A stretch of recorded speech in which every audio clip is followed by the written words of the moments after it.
Hi everyone, welcome back to my channel. Sankhya philosophy के बारे में बात कर लेते हैं। Sankhya philosophy UGC NET paper 2 education subject से रिलेटेड है।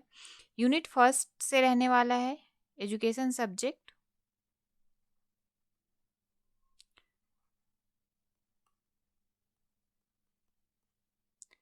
पेपर 2 एजुकेशन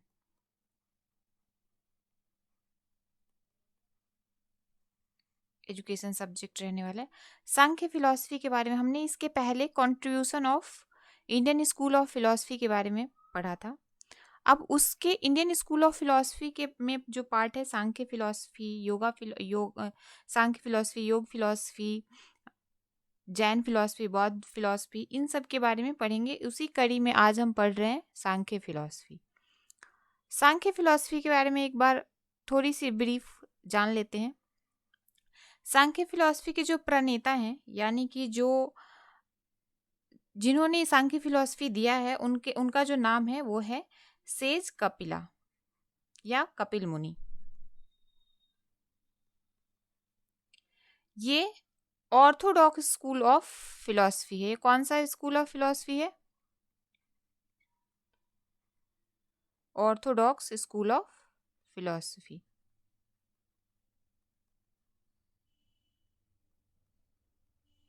ठीक है। अब इसके बारे में एक और बात जान लेते हैं। ऑर्थोडॉक्स स्कूल ऑफ फिलॉसफी जो है वो वेद को मानता है, वेदाज को रिलेट करता है, वेदाज से रिलेट करता है, या वेद को मानता है, या वेद को फॉलो करता है। ठीक है। ये सारी चीजें इसके जो बहुत क्विक है। 3 पॉइंट दिख रहे हैं। 3 पॉइंट आप एक समझ सकते हो कि एक एक नंबर ये आपको दिला सकता है। अब बात कर लेते हैं सांख्य फिलॉसफी मेनली क्या बात करता है। सांख्य का मतलब क्या होता है? तो सांख्य का मतलब होता है संख्या, संख्या से रिलेटेड। संख्या को आपने नंबर, संख्या, सांख्य का मतलब नॉर्मली अगर आपको ये फिलॉसफी शब्द हटा दिया जाए, फिलॉसफी वर्ड हटा दिया जाए और सिर्फ सांख्य को देखा जाए, तो सांख्य से आपको ये आभास हो रहा है ना कि आप किसी नंबर के बारे में बात कर रहे हो, आप किसी संख्या के बारे में बात कर रहे हो। तो ये सांख्य फिलॉसफी नंबर पे बात करता है। तो Sankhya philosophy believes in dualistic realism. Sankhya philosophy का बिलीव क्या है? it believes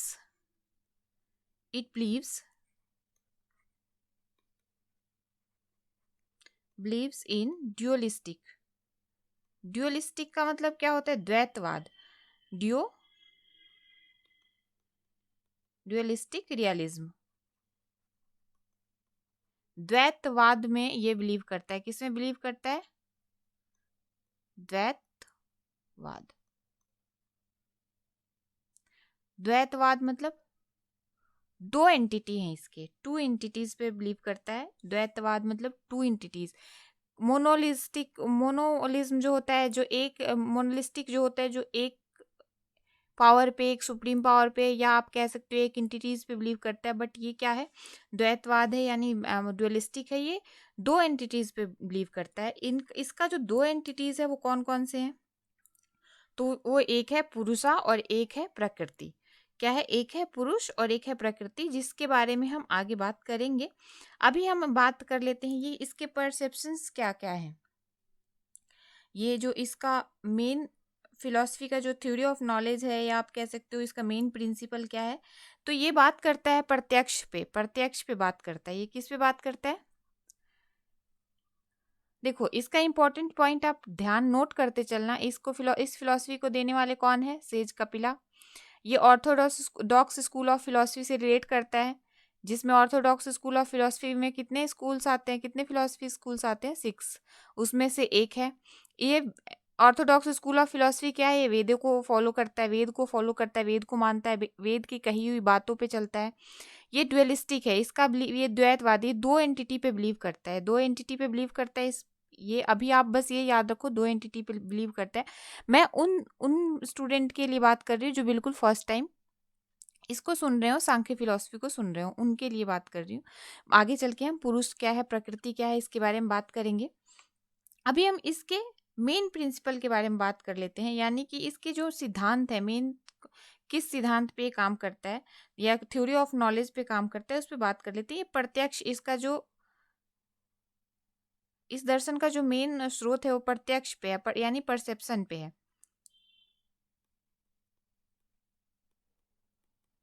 परसेप्शन, प्रत्यक्ष, प्रत्यक्ष दर्शन पे बात करते हैं। प्रत्यक्ष का मतलब क्या हो गया, आप बिल्कुल डायरेक्टली देख पा रहे हो। प्रत्यक्ष का मतलब क्या हो गया, आप क्या कर रहे हो, डायरेक्टली देख पा रहे हो। फिर ये अनुमान पे बात करता है, यानी इन्फ्रेंस पे बात करता है। इन्फ्रेंस को क्या कहते हैं, अनुमान। ठीक है। फिर ये बात करता है शब्द पे, शब्द टेस्टोमनी पे बात करता है। ये आपने जो कहा, आपकी कही हुई बातों पे ये बिलीव करता है। शब्द, प्रत्यक्ष जो है सामने, मान लो अगर आपके टेबल पे ग्लास रखा हुआ है, वो प्रत्यक्ष हो गया, आपका परसेप्ट, डायरेक्ट डायरेक्ट आपकी नॉलेज हो गई है। टेबल पे ग्लास रखा हुआ है तो वो ग्लास वहाँ है। अब अनुमान लगा सकते हो कि कहीं दूर धुआं उठ रहा है, कहीं दूर आपने देखा धुआं उठ रहा है। इसका मतलब आप अनुमान क्या लगाओगे कि वहां पे आग जल रही होगी, कहीं कहीं क्या होगा, आग जल रहा होगा। या कहीं आप जा रहे हो रोड पे, आप देख रहे हो यहाँ पे पानी, रोड पे बहुत सारा पानी लगा हुआ है, तो इससे आप क्या इन्फ्रेंस, क्या अनुमान लगा सकते हो, यानी कि बारिश हुई होगी। ये अनुमान लगा सकते हो ना। अब बात कर रहे हैं कि ये शब्द, इन टेस्टोमनी क्या है। अब आप मेरी बातों को सुन रहे हो, इस बातों को सुन के आपको कैसे पता कि मैं सही बता रही हूँ, आप मैं गलत बता रही हूँ। एग्जाम में जाओगे, एग्जाम में बैठ रहे हो, उस टाइम आप सोच रहे होगे कि क्या आप उस पे बिलीव कर सकते हो, उस पे ट्रस्ट कर सकते हो। तो जो मैं बता रही हूँ ये शब्द ही तो है, मेरे शब्द ही तो आप तक जा रहे हैं। टेस्टोमनी यानी कि ऑथेंटिसिटी, आप मेरे शब्दों पे विश्वास करोगे, ऑथेंटिसिटी मानोगे। इन सब चीज़ों पे ये बिलीव करता है। इसको इसका इसका मेन प्रिंसिपल क्या क्या क्या हो गया, मेन प्रिंसिपल इसका हो गया, ये परसेप्शंस पे बिलीव करता है, ये इन्फ्रेंस और टेस्टोमनी, इसके टेस्टोमनी यानी इसका सोर्स ऑफ नॉलेज, या आप मेन प्रिंसिपल या सोर्स ऑफ नॉलेज कर सकते हो। या सोर्स ऑफ नॉलेज इसका क्या है, source of knowledge, source of knowledge of Sankhya philosophy.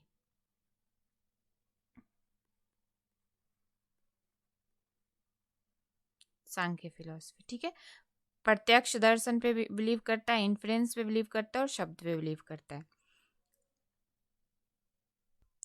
आइए अब हम इसको एक बार समराइज कर लेते हैं कि हमने इसमें अभी तक क्या क्या पढ़ा। हमने पढ़ा सांख्य दर्शन में, सांख्य दर्शन भारत का सबसे प्राचीन दर्शन है। सांख्य दर्शन कौन सा दर्शन है, भारत का सबसे ओल्डेस्ट ओल्डेस्ट दर्शन है, ओल्डेस्ट फिलॉसफी है। भारत का ही नहीं, अगर आप विश्व पटल पे बात कर रहे हैं, आप वर्ल्ड पटल पे बात कर रहे हैं, तो वहाँ भी ये सबसे पुराना दर्शन के रूप में माना जाता है। इसके जो प्रणेता है यानी प्रोपोनेंट है वो सेज कपिला है। ये षष्ठ दर्शन यानी 6 दर्शन में से एक है। षष्ठ दर्शन किसको, ऑर्थोडॉक्स स्कूल ऑफ फिलॉसफी को कहा जाता है। इसमें ये ड्युअलिस्टिक है, यानी ये दो पे बात करता है, दो लोगों के उस पे दो लोगों नहीं, दो, वेट अ मिनट,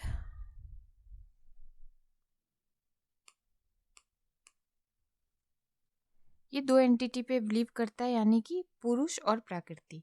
द्वैतवाद, ये ड्युअलिस्टिक है, द्वैतवाद यानी कि पुरुष और प्रकृति, पुरुष के यानी आत्मा और प्रकृति यानी कि तत्व। जो मेटाफिजिक्स में बात कर लेते हैं, पुरुष पुरुष और प्रकृति, प्रकृति पे ये बात करते हैं। ये ड्युअलिस्टिक द्वैतवादी यहीं से आते हैं, ठीक है।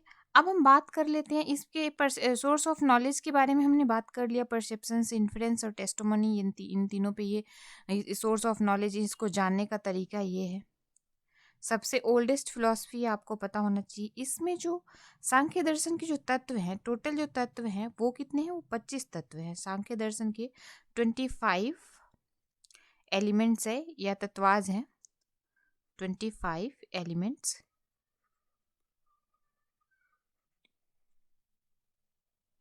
25 एलिमेंट्स, या इसको आप तत्व भी कहते हो। ये कौन कौन से हैं ये याद रखने की जरूरत है। ये है आत्मा यानी कि पुरुष,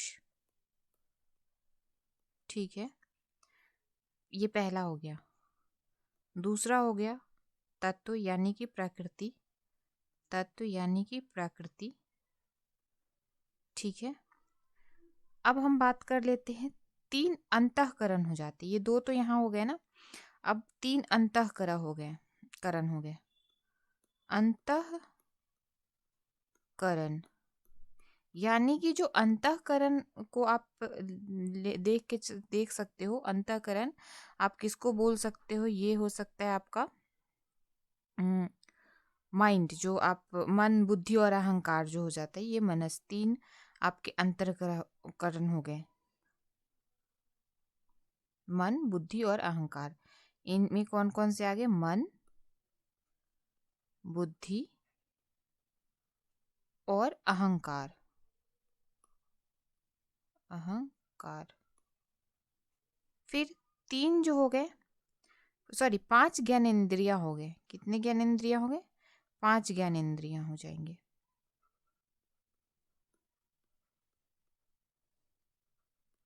पांच ज्ञानेंद्रियां आई होप आप लोग बचपन से पढ़े होंगे।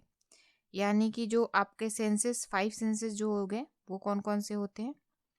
वो सेंस ऑर्गन जो हो गए आपके, आईज हो गए, नोज हो गए, स्किन, टंग, ईयर, यानी कि जिह्वा, नेत्र, कर्ण और नासिका।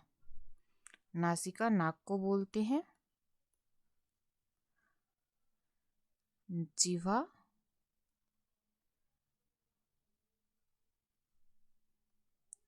नेत्र, त्वचा और कर्ण, ठीक है। ये हो गए पांच ज्ञानेंद्रिया। 25 एलिमेंट में अभी तक हमने देखा ये पांच और ये पांच, 10 हो गए। ये एक, दो, तीन, ये पांच, ये 10 हो गए। अब फिर पांच हो गए कर्मेंद्रिया, यानी कि एक्शन ऑर्गन्स। पांच क्या हो गए? कर्मेंद्रिया हो गए। पांच कर्मेंद्रिया हो गए। जो आपका एक्शन वर्ड हो गया, एक्शन हो गया, ये कौन सा? पाद मानी पैर, हस्त यानी ये हस्त या पानी, जो भी हो, पानी भी बोल सकते हो और हस्त भी लिखा हो सकता है, हस्त। इंग्लिश में, इस हिंदी में इसलिए लिख रही हूँ कि एज इट इज़ आपको हिंदी में भी ये जो इंग्लिश में लिख सकते हैं, हिंदी यानी कि आपका अल्फ़ाबेटिकल हस्त, HAST हस्त ऐसे लिख सकते हैं, इसीलिए मैं आपको हिंदी में लिख के बता रही हूँ।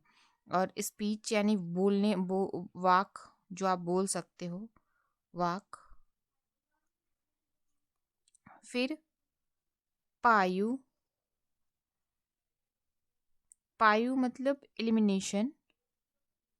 और उसके बाद क्या हो गया? पायु के बाद उपस्थ यानी कि प्रोक्रिएशन, उपस्थ।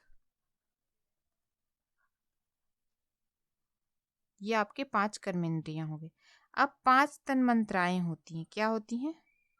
पांच तन्मात्राएं, तन मंत्रा, पांच तन्मात्राएं हो जाती है, ठीक है।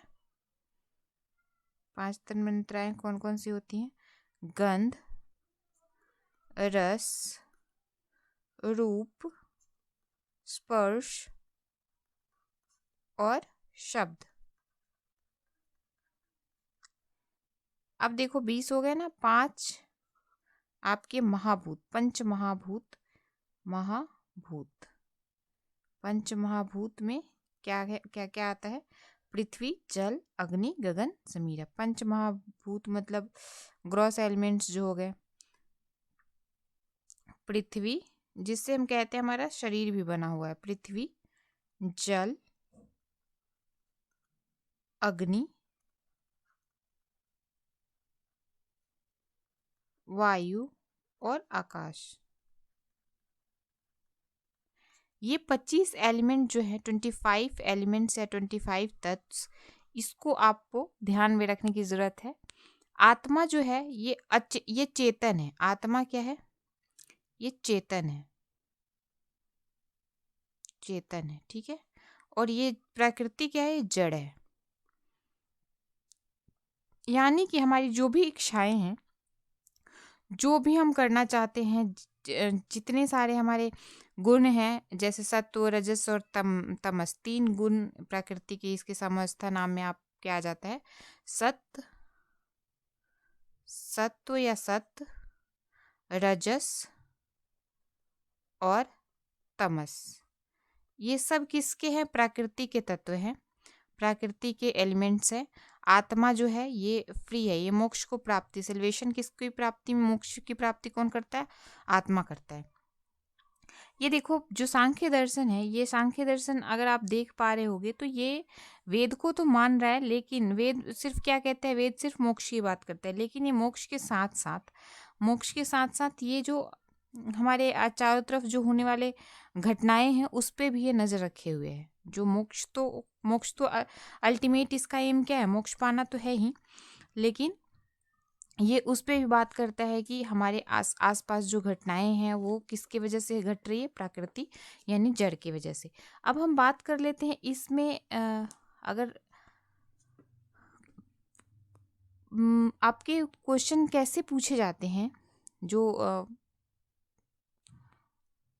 एजुकेशन सब्जेक्ट में जो क्वेश्चन है वो कैसे पूछे जाते हैं, तो अगर उस पर हम बात कर लेते हैं तो ये आप दे देगा कि arrange the following in order according to the 8 limbs of yoga. Yoga नहीं, प्रकृति। अगर हम बात कर लेते हैं कि सांख्य दर्शन से क्वेश्चन कैसे पूछता है, तो सांख्य दर्शन से पूछ देगा कि इसके प्रणेता कौन है, या ये डुअलिस्टिक है, मोनोलिस्टिक है, थीस्ट है, अथीस्ट है, इस पे बात कर लेता है। तो आपको ध्यान में रखना है कि ये क्या है, डुअलिस्टिक है। अब इसमें कितने एलिमेंट्स हैं, तो 25 एलिमेंट्स हैं। ये किसके ऊपर बात करता है मेनली, ये मेनली बात करता है आपके आत्मा और प्रकृति के ऊपर, यानी पुरुष और प्रकृति के ऊपर। अब हम इसके एम्स ऑफ एजुकेशन के बारे में बात कर लेते हैं। एक्जियोलॉजी मेटाफिजिक्स के भी बारे में बात कर ले, तब जाके हम बात करते हैं इसके एक्जियोलॉजी के बारे में, इसके एम्स ऑफ एजुकेशन के बारे में। पहले तो इसको हम इरेज करें भाई।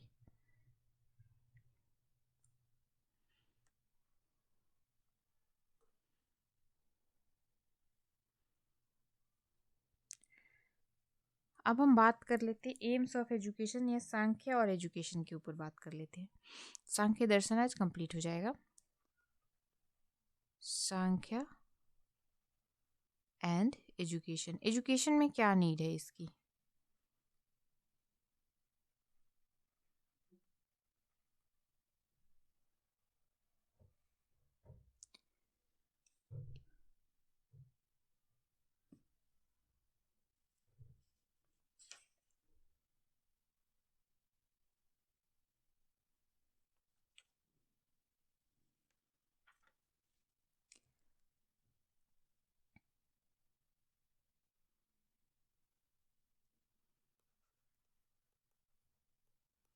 AIIMS of education.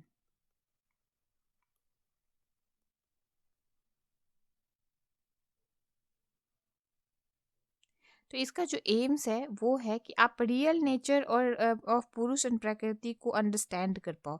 क्या कर पाओ, आप रियलिस्टिक को समझ पाओ, आप रियल नेचर को अंडरस्टैंड कर पाओ। सेल्फ रियलाइजेशन पे बात फोकस करता है। किस पे फोकस करता है, सेल्फ रियलाइजेशन पे।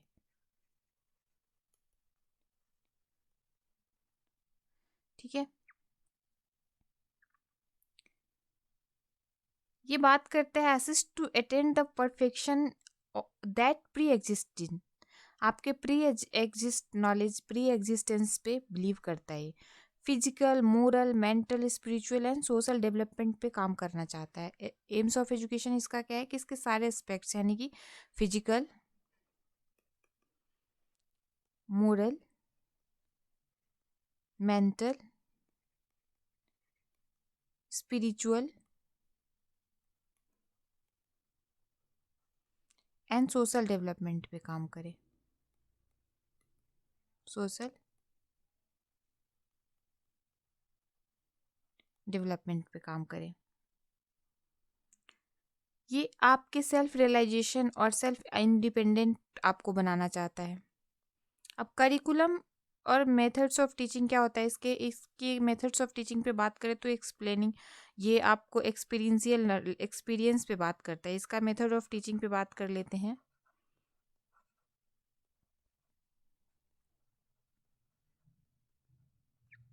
तो इसका मेथड्स ऑफ टीचिंग जो है एक्सपीरियंस बेस्ड लर्निंग होता है। क्योंकि आपने देखा कि अनुमान पे बात करता है, प्रत्यक्ष पे बात करता है और किस पे बात करता है, शब्द पे ट्रस्ट करता है। तो एक्सपीरियंस और लर्निंग की बात करता है। डिमॉन्स्ट्रेशन मेथड इसमें आ गया, लेक्चर कम डिस्कशन मेथड्स आ गया, और एक्टिविटी बेस्ड लर्निंग इसमें आ जाता है। तो ये ध्यान रखने की ज़रूरत है। सांख्य दर्शन में इससे ज़्यादा और कुछ नहीं पूछेगा। इसी के आसपास इसका एक्जियोलॉजी क्या है, इसका मेटाफिजिक्स क्या है, इसका एक्जियोलॉजी पे बात करते हैं। एक्जियोलॉजी में ये आ जाता है कि ये बात करता है, मुक्ति पे बात करता है। The ultimate purpose of life is get mukti या गेट और liberation of the soul from the chain of birth and death, rebirth cycle के उससे मुक्त हो जाना। हम बिलीव करते हैं ना, वेद बिलीव करता है कि हम फिर से जन्म लेते हैं, फिर से जन्म लेते हैं, इससे मुक्त हो जाना इसका एक्जियोलॉजी आता है। अब आई होप कि आप लोगों को सांख्य दर्शन क्लियर हो गया होगा। सांख्य दर्शन से क्वेश्चन इससे ज़्यादा यूजीसी नेट नहीं पूछता है। नेक्स्ट जो हम पढ़ेंगे वो पढ़ेंगे योगा के बारे में। नेक्स्ट क्या पढ़ेंगे, योगा के बारे में पढ़ेंगे, योगा फिलॉसफी। तब तक के लिए आप अपना ध्यान रखिए। मिलते हैं अपने नेक्स्ट वीडियो योगा फिलॉसफी के साथ।